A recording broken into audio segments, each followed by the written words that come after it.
Halo sahabat, selamat datang di channel Nisa Audio Official. Jangan lupa setelah menonton, klik like, komen, dan subscribe ya. Terima kasih. Sementara di rumah Ibu Ranti terjadi kekacauan yang berakhir dengan kepergian Papa Daniel dan Pinka yang tak ingin bersekolah lantaran sedih saat tahu kedua orang tuanya ingin berpisah.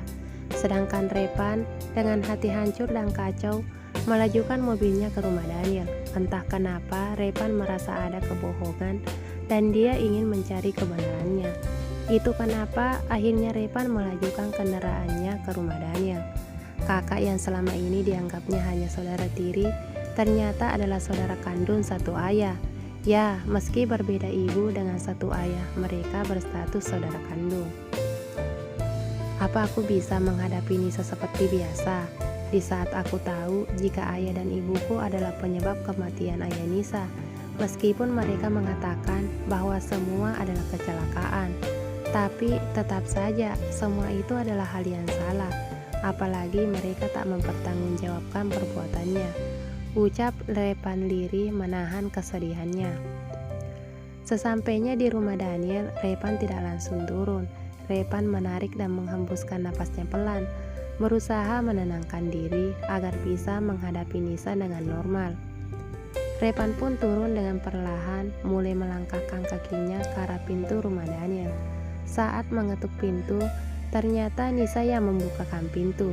Repan berusaha tersenyum senetral mungkin. Wah, pengantin baru, pulang honeymoon tidak kasih kabar lagi. Goda Repan berusaha mengalihkan kegugupannya. Rep, ya maaf belum sempat kasih kabar. Tadinya kami mau ngajak kamu makan malam ini, tapi ternyata kamu udah datang duluan. Ayo masuk dulu, malah ngobrol di pintu gini. Ajak Nisa melangkah masuk diikuti Repan. Sayang, ada Repan nih, dia ngomel kita nggak kasih kabar, hehe. Kekeh Nisa saat bicara dengan suaminya yang sedang duduk di ruang keluarga. Sorry Rep, tadinya mau ngabarin hari ini, tapi kamunya malah udah datang. Ayo duduk, Daniel mempersilahkan. Iya nggak apa-apa kak, Repan kesini ada yang mau diomongin. Kakak nggak keganggu kan? Bisa kita ngobrol berdua saja, pinta Repan dan langsung duduk. Ya sudah, aku ke belakang sebentar ya bikin minum. Nisa pamit dan menuju dapur, memberikan ruang dua saudara itu bicara. Ada apa Rep, kok kamu jadi serius begitu? Mau ngobrolin pekerjaan ya? Kenapa nggak tunggu di kantor saja? Tanya Daniel heran. Bisa kita bicara di ruang kerja kakak saja? Tanya Repan tanpa menjawab pertanyaan Daniel. Ya sudah, ayo ikut. Sepertinya benar-benar ada hal yang penting. Daniel masih heran dengan sikap Repan, namun Daniel tetap mengajaknya ke ruang tamu. Ayo masuk, kamu mau bicara apa? Tanya Daniel mulai penasaran. Mereka pun duduk berhadapan di sofa ruang kerja Daniel. Daniel sengaja membuka sedikit pintu ruang kerjanya, berharap jika Nisa datang dengan nampan, Nisa tidak kesulitan membuka pintunya nanti. Repan belum bicara, malah sibuk mengatur napas. Daniel semakin heran dengan sikap Repan. Namun, menunggu Repan memulai bicara sendiri, Repan pun mulai bicara perlahan dengan nada lirih. Kakak sudah tahu semuanya, namun kenapa tak bicara padaku? Tanya Repan ambigu. Maksud kamu apa Rep? Kakak tahu apa? Tanya Daniel balik bertanya. Kakak tahu bahwa kita saudara kandung dan tentang ayah Nisa, tutur Repan dan menatap wajah Daniel. Daniel terkesiap dan bingung harus berkata apa. Maksud kamu apa? Kamu tahu apa tentang ayah Nisa? Tanya Daniel. Papa bilang kakak sudah tahu semuanya tentang hubungan kita dan tentang kematian ayah Nisa. Papa bilang itu kecelakaan, tapi aku tak percaya. Itu kenapa aku kesini, aku ingin tahu kebenarannya. Tutur Repan apa yang dia tahu. Maafkan aku Rep. Bukan maksudku menyembunyikan semuanya tentang hubungan kita dan tentang kematian ayah istriku. Dan karena kamu sudah tahu, aku akan menceritakan semuanya. Dan terserah bagaimana kamu mempertimbangkan semuanya. Aku menyembunyikan semua bukan hanya untuk Nisa, tapi juga kamu. Aku tak mau kamu terpukul, karena bagaimanapun kamu tetaplah adikku, ucap Daniel panjang lebar. Jelaskan semua, Kak. Aku tahu Papa dan Bunda berbohong dengan mengatakan kejadian yang menimpa Yanisa adalah kecelakaan. Repan kekeh akan pendapatnya, dan Daniel terpaksa harus jujur semuanya tentang siapa ayah Nisa dan kenapa dia meninggal. Sementara Daniel dan Repan berbincang, Nisa yang hendak masuk mengurungkan niatnya saat dia mendengar ayahnya disebut-sebut di dalam. Nisa menunggu di balik pintu yang sedikit terbuka.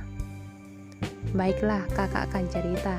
Ternyata Ibu Ranti adalah istri muda ayah Nisa. Karena dia dijebak, dia berpikir anak yang dikandung Ibu Ranti adalah anaknya.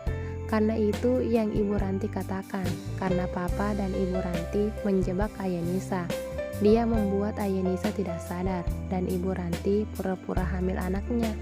Sampai akhirnya ayah Nisa menerima Ibu Ranti. Apalagi saat itu istrinya, yaitu Nisa juga hamil.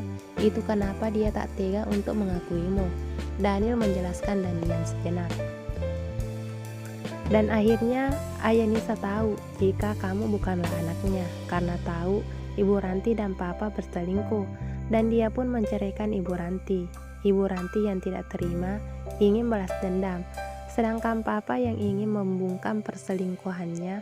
Akhirnya mereka memutuskan untuk membunuh ayah Nisa demi menutupi semuanya, dan akhirnya mereka pun membunuh ayah Nisa dan membuatnya seperti kecelakaan.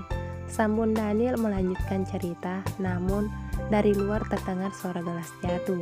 Daniel teringat pintunya terbuka sedikit dan percaya jika di luar adalah istrinya. Daniel langsung berdiri dan mendekati pintu. Saat Daniel membuka pintu, nampaklah Nisa sedang berdiri terpaku dengan penuh air mata dan gelas yang berhamburan di lantai. Sayang, ngapain di sini? Tanya Daniel dengan wajah cemas. Nisa menatap wajah Daniel dengan tatapan menuntut penjelasan. Sayang, dengarkan aku dulu, biar aku jelaskan, seru Daniel saat akhirnya Nisa berlari menuju kamarnya. Daniel mengejarnya agar istrinya tidak salah paham. Sayang, tolong dengarkan aku. Daniel pun ikut naik dan mencoba menyusul Nisa. Brak! Nisa membanting pintu kamar dengan keras. Daniel sempat berhenti mengejar karena tak percaya Nisa bisa melakukan itu. Daniel mendekat dan berusaha membuka pintu, namun pintu kamar terkunci. Daniel berusaha mengetuk pintu dan memanggil namanya, namun Nisa tak kunjung membuka pintu. Daniel terduduk di depan kamar dan berusaha menjelaskan dari balik pintu. Sayang, maafkan aku gak jujur padamu. Panggil juga dengan nada memohon, namun Nisa hanya diam. Ayolah sayang, buka pintunya, kita bicara baik-baik. Namun Nisa tak menghiraukan pekikan suaminya dan terus saja menangis terseduh-seduh di balik pintu. Nisa belum bisa melihat Daniel untuk sekarang. Nisa butuh waktu menenangkan diri agar dia bisa tenang. Daniel hanya menunggu sampai sang istri tenang dan membuka pintunya. Masih terdengar sedu-sedan Nisa, membuat Daniel ikut bersedih. Daniel tahu hancurnya hati Nisa, makanya Daniel tak ingin mengganggunya dulu. Daniel turun dan mencari Repan. Sebenarnya Daniel sangat marah karena Repanlah akhirnya hal yang ditutupinya sebelum pernikahan terbongkar. Meskipun Daniel tahu suatu saat akan terbongkar, namun ini terlalu cepat. Dia bahkan baru saja pulang bulan madu. Tapi karena rasa penasaran Repanlah akhirnya Nisa mengetahui semuanya. Dan sekarang inilah yang terjadi. Daniel tak tahu apalagi yang akan bisa dilakukan. Istrinya terlalu rapuh untuk hal seberat ini. Rep, lihatlah sekarang, Nisa tahu semuanya, dan aku nggak tahu apa yang akan terjadi selanjutnya. Bagaimana caranya kita memberikan Nisa pengertian? Tanya Daniel pendapat Repan sambil berusaha menenangkan diri. Aku juga nggak tahu kak, bagaimana aku membantu menenangkan Nisa. Sementara aku sendiri kacau, aku nggak tahu harus bagaimana bersikap. Bahkan untuk menemui Nisa, aku nggak sanggup. Kakak bayangin, dua orang tuaku, semuanya ternyata otak dari kesedihan Nisa. bantah Repan yang juga kebingungan. Jadi kakak harus bagaimana, Rep? Kamu juga sih, kenapa nggak ngajak ngobrol di luar? Atau kita bertemu di kantor? Tapi kamu malah ngomongin di sini. Kesal Daniel namun tak bisa membentak karena Daniel sadar Repan begitu karena terbawa emosi. Saat asik berdebat kecil dengan Repan, Nisa turun dengan kopernya. Daniel yang terkejut segera mencegah langkah Nisa. Sayang, mau kemana? Please jangan gini, kita bicarakan baik-baik ya. Kalau ibu sampai tahu, ibu bisa sakit. Ayolah sayang, duduk dulu kita bicara. Daniel bicara selembut mungkin dan berusaha memegang tangan Nisa. Namun Nisa menepis tangannya, tak ingin Daniel menyentuhnya. Tapi aku gak mau lihat wajah kalian, aku ingin menenangkan diri. Tolong jangan cegah aku. Nisa balik memohon. Tapi bukankah itu bukan kelakuanku? Kenapa kau menghukumku? Daniel terus membujuk istrinya. Iya, tapi kamu sengaja menyembunyikan semua dariku. Kamu membohongiku demi egomu. Kamu gak mikirin perasaanku. Jika aku mengetahui semuanya seperti sekarang, ungkap Nisa alasan kemarahannya. Daniel terdiam sejenak, menyusun kata-kata apa yang akan meluluhkan istrinya. Tapi aku ngelakuin itu demi kamu, aku gak mau kamu kecewa. Itu kenapa aku bertekad untuk melindungi kamu dan juga ingin membahagiakan kamu, menebus segala kesalahan papa, yang bahkan aku tak pernah tahu. Aku pun mengetahuinya setelah menyelidikinya saat papa menolak memberikan restu. Aku menentang papa agar aku bisa melindungimu. Jelas Daniel alasan tindakannya. Aku paham, tapi aku butuh waktu. Aku nggak bisa di sini. Aku akan membencimu jika berada di sini. Biarkan aku menenangkan diri dulu. Biarlah aku pergi. Jika aku merindukanmu, itu artinya rasa cintaku lebih besar dari benciku. Dan saat itulah aku akan kembali. Bagaimana jika kamu tidak merindukanku? Tanya Daniel kemungkinan terburuk. Artinya, saat itulah semua harus diakhiri, karena hanya akan saling menyakiti jika rasa cinta itu tak lebih besar dari rasa benci. Nisa menatap Daniel tajam, seolah memberikan ketegasan hatinya.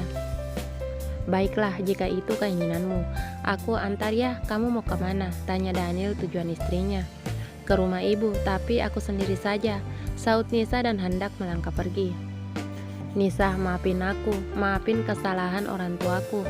Aku tahu itu egois, tapi jika dengan berlutut begini bisa membuatmu memaafkan kami, aku mohon maaf Nis, jangan lampiaskan pada Kak Daniel. Repan berlutut di depan Nisa, meminta Nisa mengerti. Jangan berlutut padaku, saat ini semua itu tak berguna. Biarkan aku memikirkan semuanya dahulu. Biar Allah yang menggerakkan hatiku. Dan tentang aku dan suamiku, kamu tidak perlu ikut campur. Biarkan kami menyelesaikannya sendiri. Tegas Nisa sambil melangkah pergi. Daniel yang tertegun segera meminta sopir mengantarkan Nisa. Mang, antarkan istriku di luar sana, banyak bahaya mengintai. Lebih aman kamu diantar sopir. Kali ini tolong dengarkanlah. Daniel menarik pelan tangan Nisa dan menatap Nisa dengan tatapan memohon.